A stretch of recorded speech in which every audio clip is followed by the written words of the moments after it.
মৰমৰ ছাত্ৰ ছাত্ৰীসকল, তোমালোকক মই মোৰ চেনেলটোলৈ স্বাগতম জনাইছোঁ।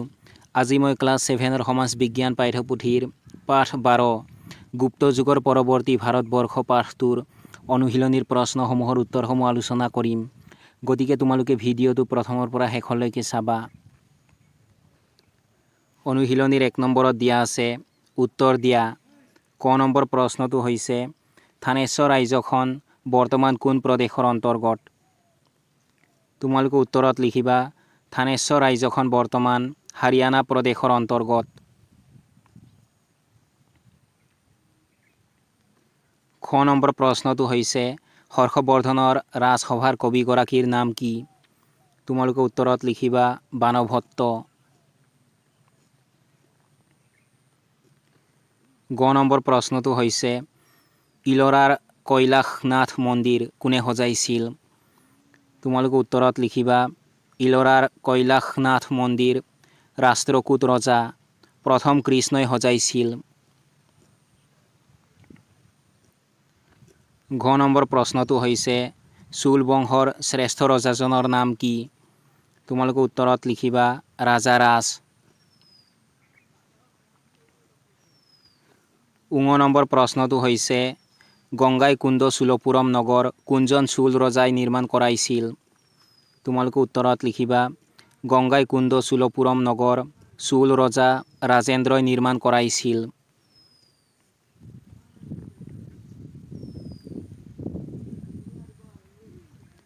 2 নম্বৰত দিয়া আছে খালী ঠাই পুৰোৱা।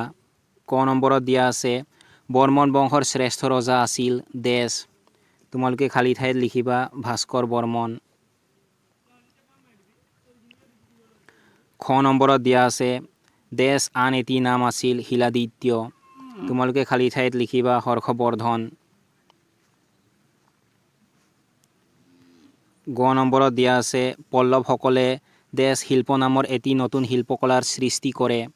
তোমালোকে খালী ঠাইত লিখিবা দ্ৰাবিড়।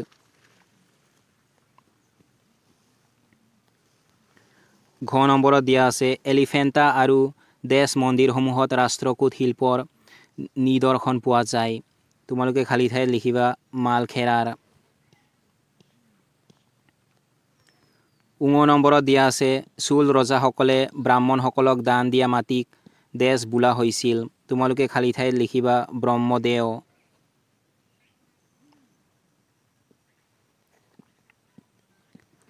তিনি নম্বৰত দিয়া আছে শুদ্ধ উত্তৰ বাছি উলিওৱা। ক নম্বৰ উক্তিটো হৈছে গুপ্তসকলে ভাৰতত 200, 300, 400 বছৰ ৰাজত্ব কৰিছিল। ইয়াৰ শুদ্ধ উত্তৰ হৈছে 200। গতিকে তোমালোকে উত্তৰত লিখিবা 200 বছৰ। খ নম্বৰত দিয়া আছে হৰ্ষবৰ্ধনৰ ৰাজ্যৰ ৰাজধানী আছিল তাঞ্জোৰ, তক্ষশিলা, কনৌজ। ইয়াৰ শুদ্ধ উত্তৰ হৈছে কনৌজ। গতিকে তোমালোকে উত্তৰত লিখিবা কনৌজ। গ নম্বৰত দিয়া আছে হৰ্ষবৰ্ধনে খেতিৰ পৰা উৎপাদিত শস্যৰ 6/1, 5/1, 4/1 অংশ কৰ হিচাপে আদায় কৰিছিল। ইয়াৰ শুদ্ধ উত্তৰ হৈছে 6/1। গতিকে তোমালোকে উত্তৰত লিখিবা 6/1 অংশ।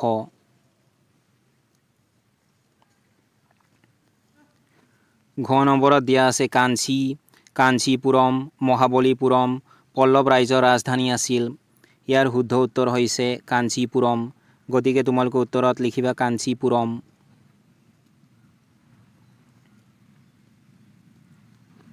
ঙ নম্বৰত দিয়া আছে ৰাজাৰাজ, প্ৰথম কৃষ্ণ, দান্তি দুৰ্গ ৰাষ্ট্ৰকূট ৰাজ্যৰ প্ৰতিষ্ঠাপক।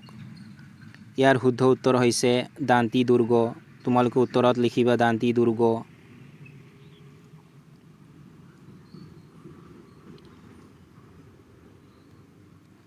4 নম্বৰত দিয়া আছে তলৰ প্ৰশ্নবোৰৰ চমু উত্তৰ দিয়া। ক নম্বৰ প্ৰশ্নটো হৈছে বিন্ধ্য পৰ্বতে ভাৰতবৰ্ষৰ কি কি ভাগত ভাগ কৰিছে? তোমালোকে উত্তৰত লিখিবা বিন্ধ্য পৰ্বতে ভাৰতবৰ্ষক উত্তৰ ভাৰত আৰু দক্ষিণ ভাৰত বা দাক্ষিণাত্য ভাগত ভাগ কৰিছে। খ নম্বৰ প্ৰশ্নটো হৈছে থানেশ্বৰ ৰাজ্যৰ লগত একত্ৰিত হোৱা ৰাজ্যখনৰ নাম কি? তোমালোকে উত্তৰত লিখিবা থানেশ্বৰ ৰাজ্যৰ লগত একত্ৰিত হোৱা ৰাজ্যখনৰ নাম কনৌজ। গ নম্বৰত দিয়া আছে পল্লৱ শাসকসকলৰ প্ৰধান অৱদান দুটা কি কি? তোমালোকে উত্তৰত লিখিবা পল্লৱ শাসকসকলৰ প্ৰধান অৱদান দুটা হ'ল সাহিত্য চৰ্চাত সংস্কৃত ভাষাৰ প্ৰয়োগ আৰু বৈষ্ণৱ আৰু শৈৱ সাহিত্যৰ বিকাশ। ঘ নম্বৰ প্ৰশ্নটো হৈছে ৰাষ্ট্ৰকূটসকলৰ শাসনকালত কি কি ভাষাৰ বিকাশ হৈছিল? তোমালোকে উত্তৰত লিখিবা ৰাষ্ট্ৰকূটসকলৰ শাসনকালত সংস্কৃত আৰু প্ৰাকৃত ভাষাৰ যথেষ্ট বিকাশ হৈছিল। ঙ নম্বৰ প্ৰশ্নটো হৈছে কোন ৰজাৰ শাসনকালত পঞ্চায়তী ৰাজ ব্যৱস্থাৰ প্ৰতিষ্ঠাৰ পথ মুকলি হৈছিল? তোমালোকে উত্তৰত লিখিবা প্ৰথম পৰান্তক নামৰ চোল ৰজাৰ শাসনকালত পঞ্চায়তী ৰাজ ব্যৱস্থাৰ প্ৰতিষ্ঠাৰ পথ মুকলি হৈছিল।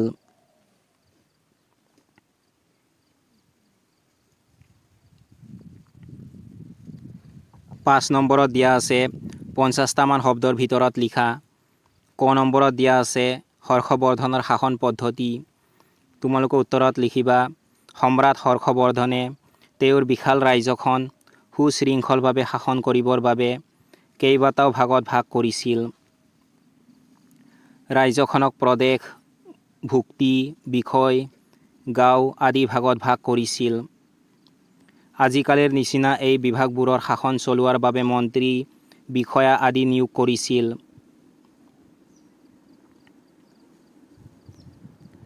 খ নম্বৰত দিয়া আছে হৰ্ষবৰ্ধনৰ ৰাজহ ব্যৱস্থা। তোমালোকে উত্তৰত লিখিবা হৰ্ষবৰ্ধনে কৃষক আৰু ব্যৱসায়ী শ্ৰেণীটোৰ পৰা কৰকাতল সংগ্ৰহ কৰিছিল। কৃষকসকলে উৎপাদিত শস্যৰ 6ভাগৰ 1 অংশ কৰ হিচাপে সোধাব লাগিছিল। কেতিয়াবা নগদ ধনেৰেও এনে কৰ সোধাইছিল। এনেদৰে আদায় কৰা কৰ প্ৰজাৰ হিতৰ বাবে খৰচ কৰিছিল। গ নম্বৰত দিয়া আছে মহাবলীপুৰম মন্দিৰৰ শিল্পৰীতি। তোমালোকে উত্তৰত লিখিবা মহাবলীপুৰমৰ মন্দিৰসমূহ ৰথৰ দৰে। এই মন্দিৰবোৰক ৰথ বোলা হয়।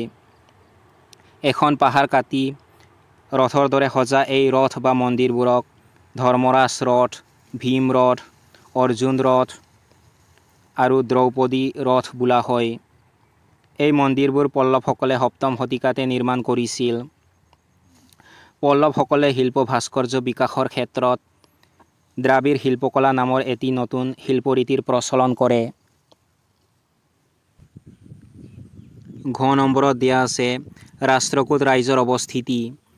তোমালোকে উত্তৰত লিখিবা ৰাষ্ট্ৰকূট ৰাজ্যখন দাক্ষিণাত্যৰ পশ্চিম উপকূলত বৰ্তমান গুজৰাট প্ৰদেশৰ তলফালে নৰ্মদা নদীৰ পৰা কৃষ্ণা আৰু তুংগভদ্ৰা নদীক স্পৰ্শ কৰাকৈ অৱস্থিত আছিল।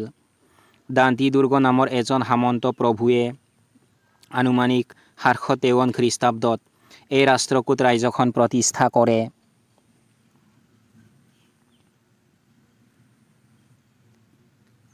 ঙ নম্বৰত দিয়া আছে চোল ৰজাসকলে নিৰ্মাণ কৰা মন্দিৰবোৰৰ বৈশিষ্ট্য।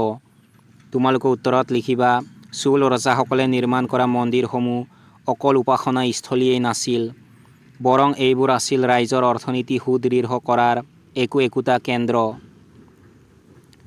মন্দিৰৰ ওচৰে পাজৰে বসবাস কৰা লোকসকলৰ কিছুমানে শিল্প ভাস্কৰ্যৰ চৰ্চাও কৰিছিল।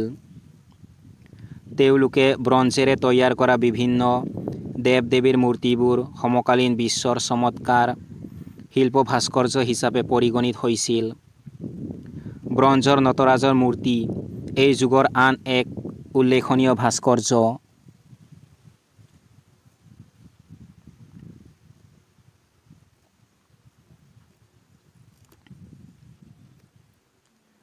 6 নম্বৰত দিয়া আছে তলত উল্লেখ কৰা ৰাজ্যসমূহ উত্তৰ ভাৰতৰ নে দক্ষিণ ভাৰতৰ অন্তৰ্গত বাছি উলিয়াই তালিকা প্ৰস্তুত কৰা। ইয়াত দিয়া ৰাজ্যসমূহ কোনটো উত্তৰ ভাৰত আৰু কোনটো দক্ষিণ ভাৰতৰ অন্তৰ্গত, ইয়াৰ মই তোমালোকক তালিকা বনাই দিছোঁ। তোমালোকে এইখিনি চাই লিখি ল'বা।